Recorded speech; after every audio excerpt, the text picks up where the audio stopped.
Do you have a thing for people of my race?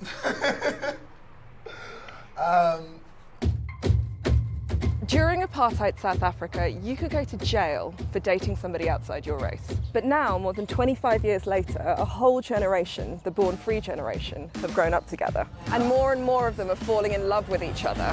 And it's not just black and white. What's it like dating between people of colour?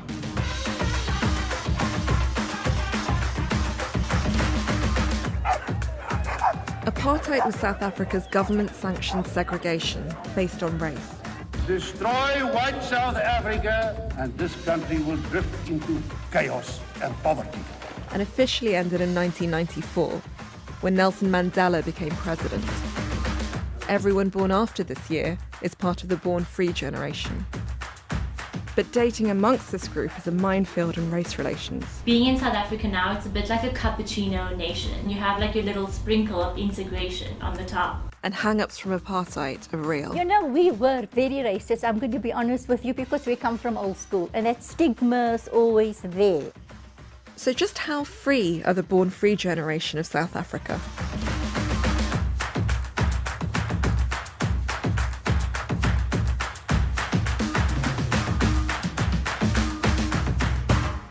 Ithra and Tumelo are a Blasian couple.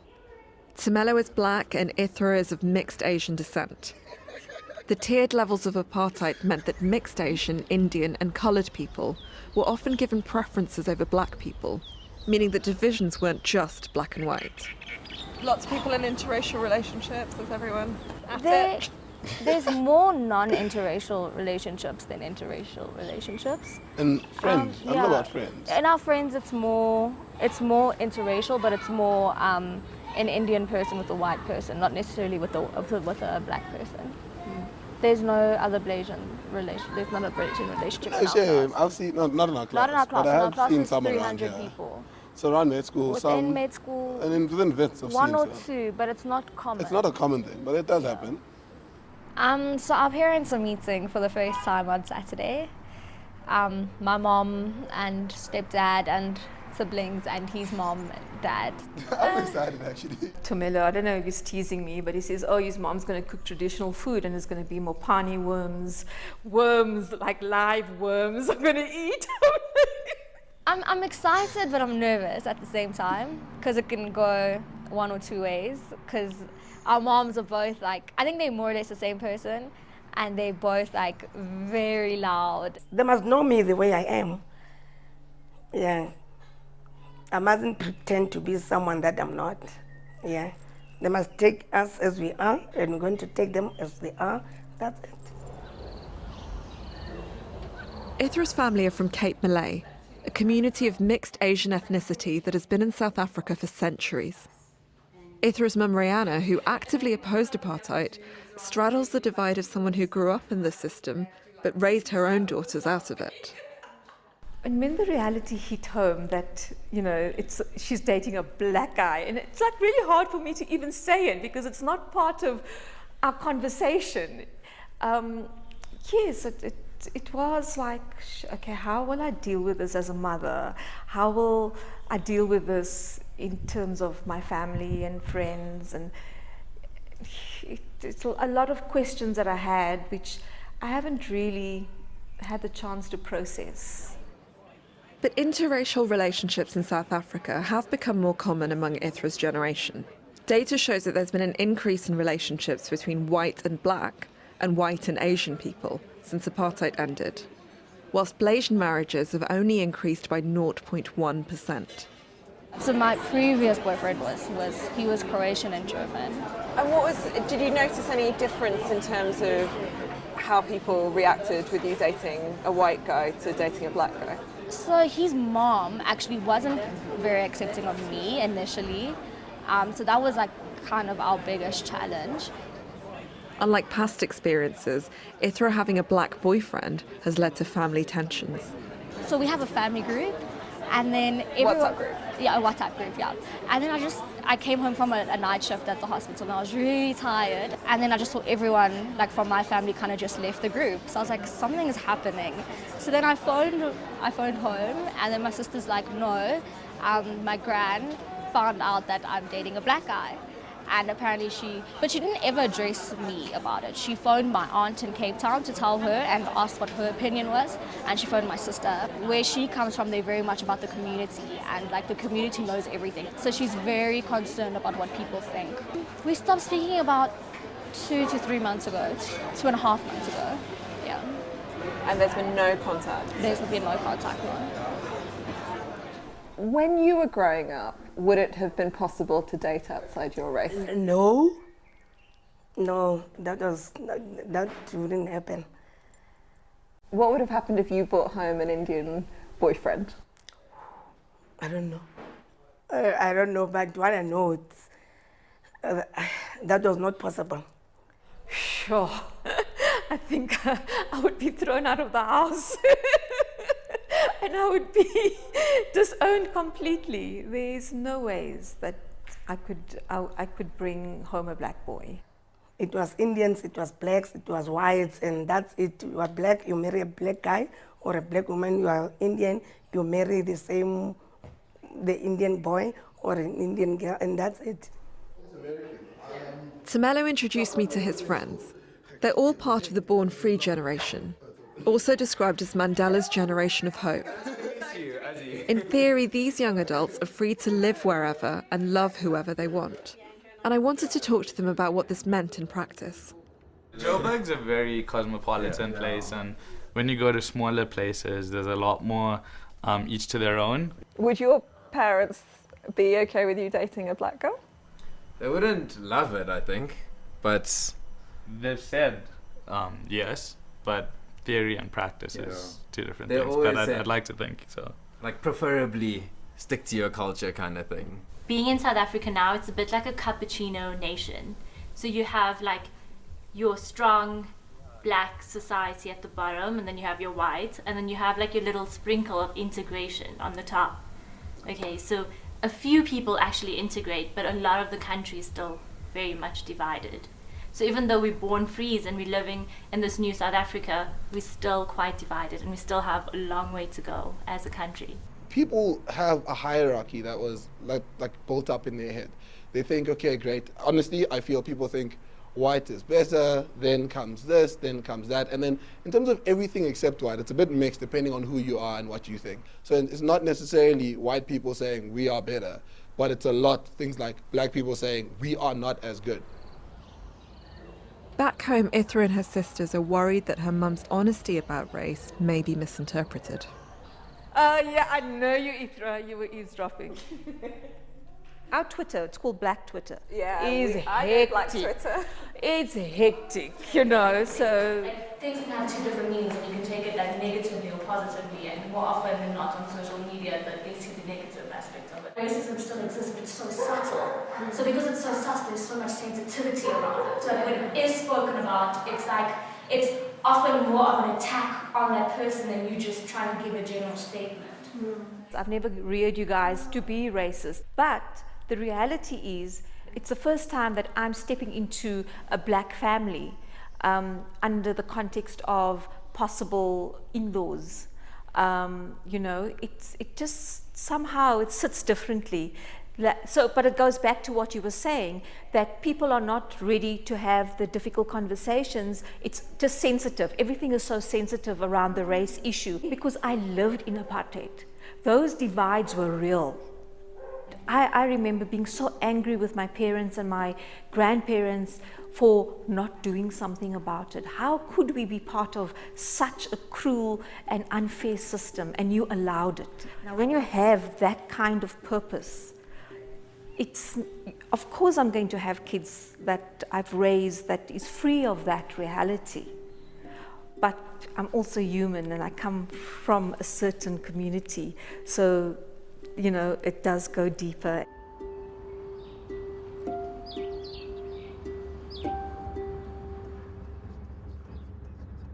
More than 500 kilometres southeast of Joburg, Durban has the largest Indian origin population in Africa. One of the features of apartheid meant that people of different races were made to live in different areas, a segregated city planning which still exists today. Shavana did not grow up around black people. Even today, her extended Indian family live on the same street. and her black boyfriend has not been welcomed by everyone. My mom, she didn't like it at all, and she proceeded to make life difficult for me via text messages. What were the kind of messages that she sent? Well, the kinds of things she said was like that I was sullying myself by being with a person of this race. It's not what she envisioned for me, just things along those lines. And it was purely because of his race.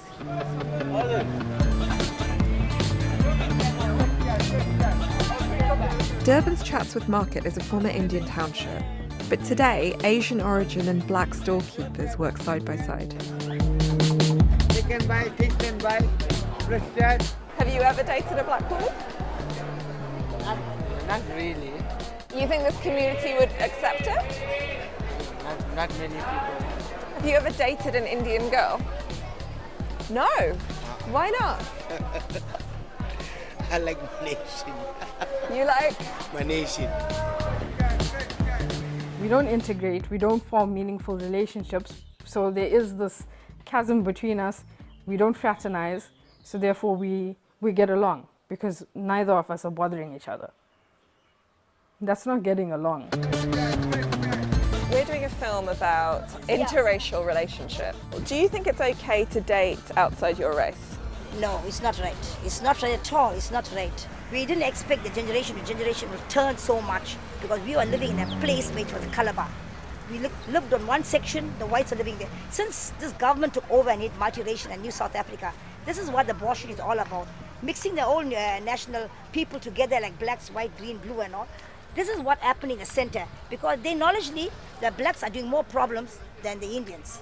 Who says that? IAS. You say that? I'm saying that because why? Knowledgeably, an Indian girl fall in love with a black guy, right? So she sees she's okay, she's fine.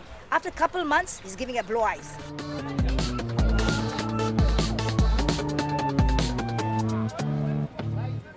I'd been told about a young Blasian couple in the rural province of KwaZulu-Natal. It's home to the most brutal riots between Indian and black people. The Durban riots of 1949 was anti-Indian and resulted in more than 140 deaths. Here in our area, like I feel like we're the only couple that's... Yeah, we're the only couple in this area. Yeah, we are. Are there any places where you wouldn't hold hands in public? We don't even hold hands in public. It's like so unromantic. We don't hold hands in public. I was so scared of my father, especially, that I just kept my whole pregnancy a secret from the whole family. She was scared of telling her father that, Daddy, I'm about to have a baby with a Zulu guy. It was just, I was like, oh gosh, I think I'm gonna die there, right then and there. When I tell my dad, Daddy, I did the thing you're gonna hate the most. I literally gave birth on my bedroom floor.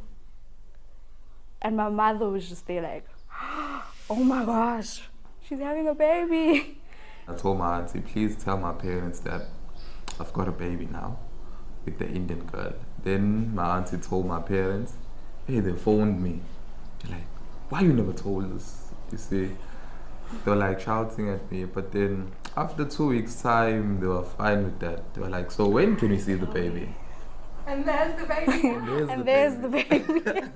You couldn't date an Indian girl, you couldn't date a white person. So I would say this shows that there is freedom now in South Africa. And we are born free. It's the evening before Ithra and Tumelo's family meet for the first time. Although Ithra and her grandma haven't spoken since she found out about Tumelo, Ithra's grandma agreed to speak on camera. You know, we're staying it's a new South Africa now. Before it would have been different, but everything is so very, very different. And, you know, to us really, it's not about color. It's not about color, it's more culture, and also depends on religion also, because we are very religious people. And you seem a nice person, he comes from a decent home, and that is very important, and if they love one another, what can we say? There's nothing we can do. Would you want to do anything? In the beginning, it was a bit tough because, you know, like we're from old school. I come from in the era where it was apartheid. It was the apartheid era, and, you know, there were barriers. The whites one side, the coloreds one side, and the blacks one side. But as the years are going by, we're accepting one another. We have to. We are living in South Africa, and it is the Rainbow Nation. But what were the initial worries that made the kind of lack of contact? What were your initial fears? Okay, let me put it to you like that. It's a culture. It's a culture. Them dating a white guy or a black guy, does that make a difference? I mean, that's being racist actually. That is racist. You know, we were very racist, I'm going to be honest with you, because we come from old school, and that stigma is always there. It will never go away. But it's strange when it comes to your own family, then it's a different scenario. Then you have to accept, you see? And what is wrong? Like I said, it's more cultural and it's social. That's what it is. Yeah. Yeah. It's the Rainbow Nation. On the big day, I went along early to help Tumelo's mum Mojaji prepare for the family lunch. It's like a worm. When it's alive, I'm scared of it because it's like a worm. It's a worm. And they're from a tree. You have to pick them up from the tree. And they've got segments. They look slightly like a fat caterpillar. Yeah, it looks like a caterpillar. Sour pap. Which is like maize. Yes. And then you've got the chicken feet, which still has the nails on. Yes. And you were telling me how to eat them, which is... You first start by taking out the nails, and then you spit it out, and then you eat. What if Ithra's family are not fans of mapani worms, or they're not fans of chicken feet, and they're like, oh, I don't know if I can eat all, I don't think I can eat tripe. How would you feel? No, like Tumelo's going to buy halal meat. They're going to make halal meat, and then if they don't like this, they will have the halal. Would you be offended if they didn't like mapani worms or chicken feet? No, but what they said to me is Ithra and her mom, they said they cannot wait to eat mapani worms. They said that? Yes, they told me yesterday that they cannot wait.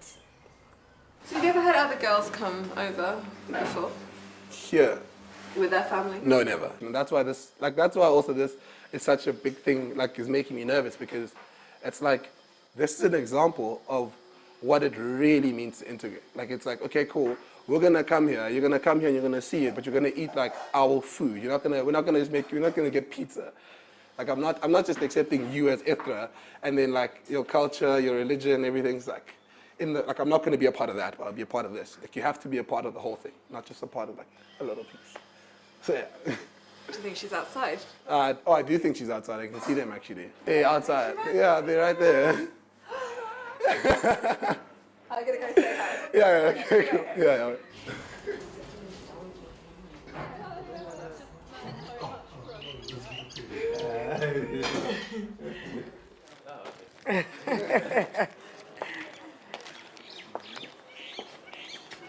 Hello. Hello.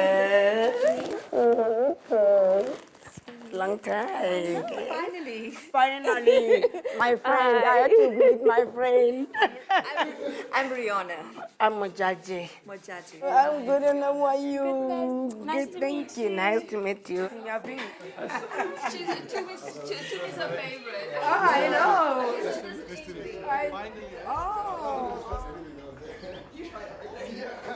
That was the goal. You know, Rihanna Mojaji had almost the same reaction if you were Ithra and Tumi's age. If you brought home a black boyfriend, what the reaction would have been. And I asked the opposite question to Mojaji, and exactly the same reaction. No way! It's true, eh? How things have changed. You know what I was thinking? What I was thinking about, because obviously last night was pretty intense. We went to see my mom and dad. Okay. And they spoke on camera. And actually, it was the first time we really got to hear how they really felt. Oh, yeah. And that their reaction was based on fear. we go straight to the reasons of racism and, you know, everything else that media is feeding us. But when we look at it from an emotional point of view, it looks a little bit different. Yes. Can we please say black people and not blacks? Thank you. I'm actually, I really don't know. I said this yesterday as well on camera. I struggle to say black generally, you know, because I just don't feel that we should be using this, you know, these words. Yeah. Because I've heard blacks be used so often in a derogatory term that it makes me uncomfortable, like to hear black people be referred to as blacks or the blacks, or you know what I mean. Sure. No, thank you for raising that. If we really want to move away from how the word color is associated, and with it a brand of racism, a brand of discrimination. Same as how black's always portrayed as wrong and white is portrayed Always, as right. correct. If we just listen to people's language patterns and then we inherit that and society inherits that, it just creates more prejudice and more discrimination. But do you think saying, oh, a cultural, you know, division is what we're concerned about, or a religious division is what we're concerned about, is actually giving an easier excuse to be bigoted? Now, of post-apartheid, everything is okay and everyone's living happily, when it isn't. There's still subtle racism, structural racism. When Mandela got elected as the president, that would have been the moment. But it was never a moment, right? Actually, in my view, things actually got a little bit worse than what we thought. I want to raise my kids who will go to probably a better school, because I think that was what I was aiming, and that will be non-racial. In other words, it will have other races, so that they must learn what I couldn't learn. I've never interacted with Indians at all, until very late in my life when I was working. This generation will solve it. Every generation has its own problem, and I think this generation, this is their problem. They'll sort it out. You see? The born-frees make up around 40% of South Africa's population. Soon the majority of the country will be populated by people who were born after apartheid ended.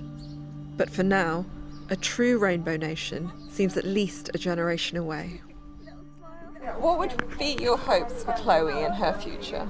I do feel like if people are more open to it and like more people start to date outside of their race, that it could possibly be less of an issue going forward.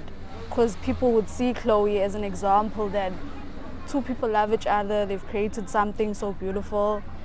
I feel like that could be enough to change people's minds eventually.